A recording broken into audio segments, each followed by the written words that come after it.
Hello दोस्तों, कैसे हैं। मेरा चैनल में आपका एक बार फिर से स्वागत है। आज मैं आपको एक बहुत ही अच्छी और दिलचस्प कहानी सुनाने वाली हूँ। ये सच्ची घटना पे आधारित है। तो ये कहानी यानी कि ये जो घटना है ये उस समय की है जब देश नया नया आज़ाद हुआ था।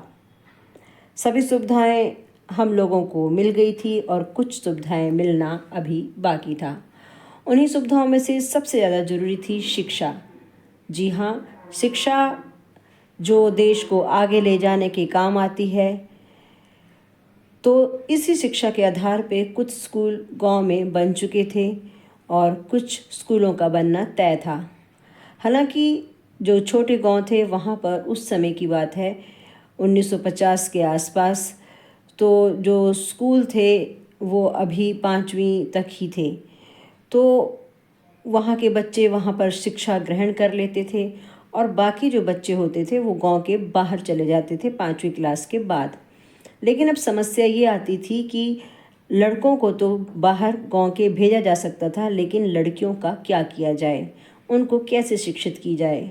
तो आखिर जो कुछ माता पिता थे उनमें हिम्मत नहीं होती थी अपनी बच्चियों को बाहर भेजने की, तो वो 5वीं तक ही अपने बच्चों को शिक्षा करवाते थे।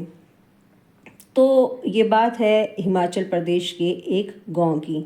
तो उस गांव में वहाँ के जो प्रधान थे वो लड़कियों के लिए यानी कि लड़कियों के लिए ही नहीं लड़कों के लिए भी एक स्कूल की स्थापना कर देते हैं। तो गवर्नमेंट से ये मान्य प्राप्त हो जाता है और 5वीं तक यहाँ पर सभी विद्यार्थी शिक्षा प्राप्त कर सकते थे। तो उन जो प्रधान थे उनकी भी अपनी 2 लड़कियां थी, गांव की भी लड़कियां थी, तो वहाँ पर वे 5वीं तक पढ़ लेती हैं।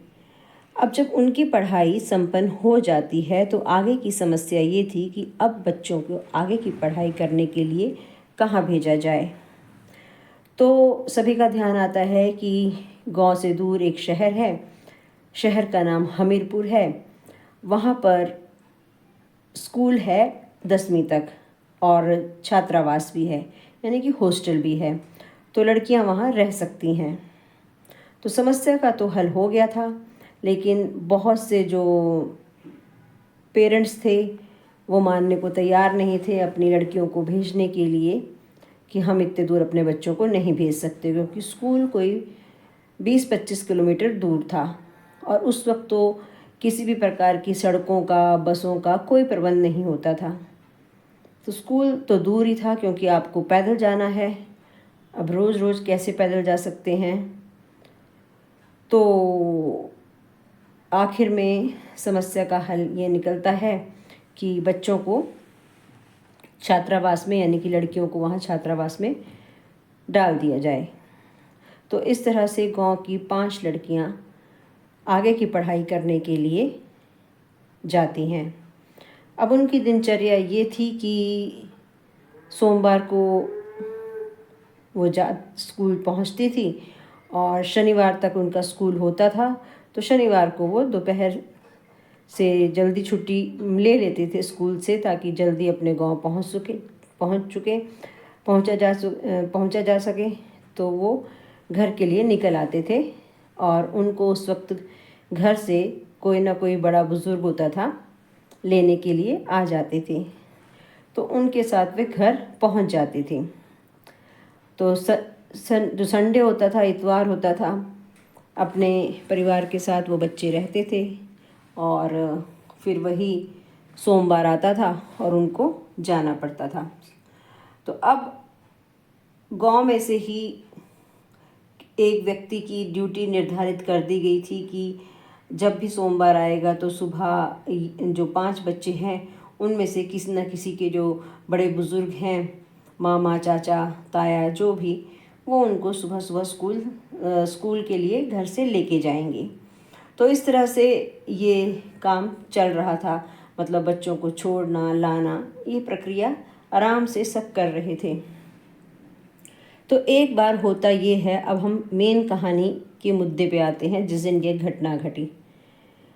तो उस दिन सोमवार था और बच्चों को स्कूल के लिए तैयार होना था, जल्दी जाना था। तो पिछले दिन ही तय हो गया था कि गांव में एक काजी साहब रहते थे। काजी मुस्लिम थे।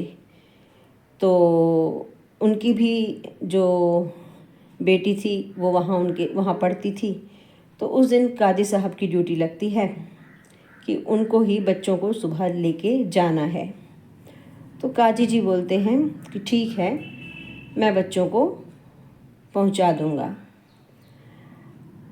तो उस दिन सुबह वो जल्दी आ जाते हैं और बच्चों को साथ लेकर चल पड़ते हैं। बच्चे हालांकि तैयार नहीं होते, तो बच्चों की सब माता पिता बोलते हैं कि काजी साहब आप इतने जल्दी कैसे आ गए। तो वो बोलते हैं कि स्कूल बहुत दूर है, तो जल्दी निकलेंगे तो टाइम से पहुंच पाएंगे। बच्चों को जल्दी जल्दी तैयार करते हैं। उस वक्त घड़ी तो होती नहीं थी, चांद तारों के हिसाब से ही लोग घर से निकल पड़ते थे।